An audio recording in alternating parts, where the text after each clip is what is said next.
લોકોના હૃદય ચીરીને મોતને ઘાટ ઉતારતી ખ્યાતિ મલ્ટી સ્કેમ હોસ્પિટલના મોટા ભાગના આરોપીઓને પોલીસે પકડી લીધા હતા, પણ આ મલ્ટી સ્કેમ હોસ્પિટલનો માલિક મુખ્ય સૂત્રધાર કાર્તિક પટેલ વિદેશમાં સંતાયો હતો, જે હવે પોલીસના હાથે લાગ્યો છે। ખ્યાતિ હોસ્પિટલના મુખ્ય આરોપીને પકડતાની સાથે જ મરઘો બનાવવામાં આવ્યો, કાન પકડાવવામાં આવ્યા અને હવે એ મોટા મોટા રાઝ ઓકી રહ્યો છે।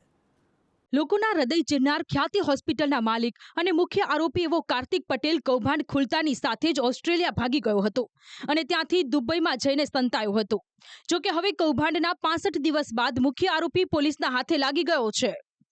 અમદાવાદ ક્રાઇમ બ્રાન્ચે વહેલી સવારે 4 વાગ્યે કાર્તિક પટેલને અમદાવાદ એરપોર્ટથી ઝડપી પાડ્યો છે। અગાઉ કાર્તિક પટેલ સામે લુકઆઉટ નોટિસ જાહેર કરાઈ હતી।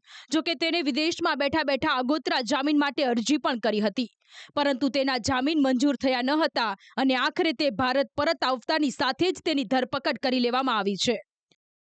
કાર્તિક પટેલની કરમકુંડળી પર એક નજર કરીએ તો ખ્યાતિ હોસ્પિટલનો ડાયરેક્ટર કાર્તિક પટેલ 1995 થી જમીન બાંધકામ વ્યવસાય સાથે સંકળાયેલો। ધીમે ધીમે બ્યુરોક્રેટ્સ રાજકારણીઓના સંપર્કમાં આવ્યો। 2022માં ચિરાગ રાજપૂત સાથે સંપર્ક થયો। ચિરાગ અને કાર્તિકે હોસ્પિટલ ઓવરટેક કરી। કાર્તિક ખ્યાતિનો ડાયરેક્ટર બની ગયો। ચિરાગ રાજપૂત CEO તરીકે ગોઠવાઈ ગયો। હાલ કાર્તિક પટેલ ક્રાઇમ બ્રાન્ચની કસ્ટડીમાં છે, જેને સોમવારના રોજ કોર્ટમાં રજૂ કરી રિમાન્ડ મેળવવામાં આવશે।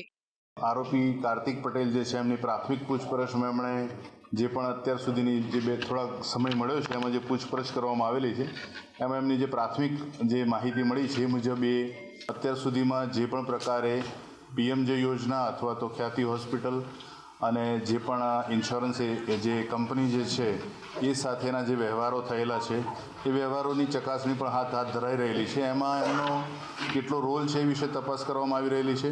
જે પણ અગાઉના આરોપીઓ દ્વારા જે તપાસના લગતી માહિતી જે આપવામાં આવેલી છે એ માહિતી પણ કાર્તિક પટેલની પૂછપરછ દરમિયાન એની ખરાઈ કરવામાં આવનાર છે અને એ વિશે જે પણ પુરાવો છે એકત્રિત કરવામાં આવનાર છે।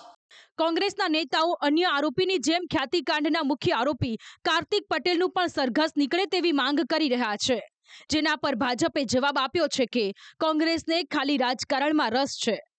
ખ્યાતિકાંડનો મુખ્ય આરોપી કાર્તિક પટેલ આજે 65 દિવસ પછી અડધી રાત્રે અચાનક પકડાય છે।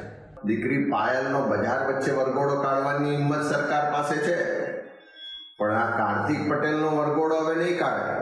એટલે એના માટે મારે કોઈ કોંગ્રેસના નેતાની નસીહતની જરૂર નથી અને કોંગ્રેસના નેતાઓ માત્ર ને માત્ર આવા કોઈ પણ ગુના બન્યા હોય એની ઉપર રાજકારણ રમતા હોય છે અને એમાં એમને રાજકીય રોટલા શેકવા સિવાય બીજું કોઈ કાર્ય હોતું।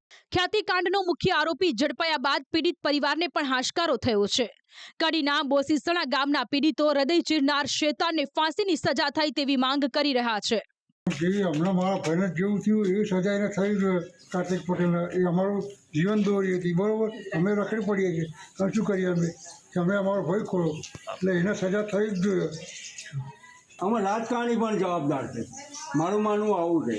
એટલે કાર્તિક પટેલની સાથે આમાં રાજકારણી પણ કંઈક સંડોવાયેલા છે, એના સિવાય આટલું મોટું કૌભાંડ ગુજરાતમાં થાય નહીં। કાર્તિક પકડે તો પગ પકડે એટલે શું એને માફી આપી જવાની? કોઈ પણ માણસ ખૂન કરે ને કગડે એટલે એને છોડી દેવાનું? શું માંગ છે તમારી પાસે? એના ફાંસી થવી જોઈએ, આ બધાના જીવ જાય એવા એનો પણ જવો જોઈએ। કાર્તિક પટેલે કાન પકડ્યા, પણ અમારે તો માંગ એક જ છે કે એમના સાથે અમારા ભાઈનો જેવો જીવ ગયો એવો એનો જવો જોઈએ। અમારે કંઈ કાન પકડવાથી એમને છોડી દેવામાં નહીં આવે, એ જ અમારો એ છે। આમ હાલ ખ્યાતિકાંડના મુખ્ય ફરાર આરોપી પોલીસના હાથે લાગી ગયો છે।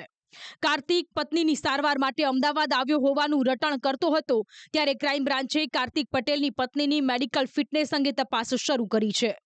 મહત્વનું છે કે કાર્તિક પટેલની પૂછપરછ દરમિયાન મોટા રાઝ પરથી પડદા ઊંચકાઈ શકે છે।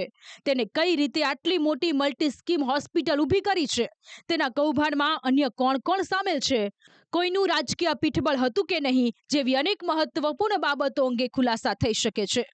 બ્યુરો રિપોર્ટ, સંદેશ ન્યૂઝ।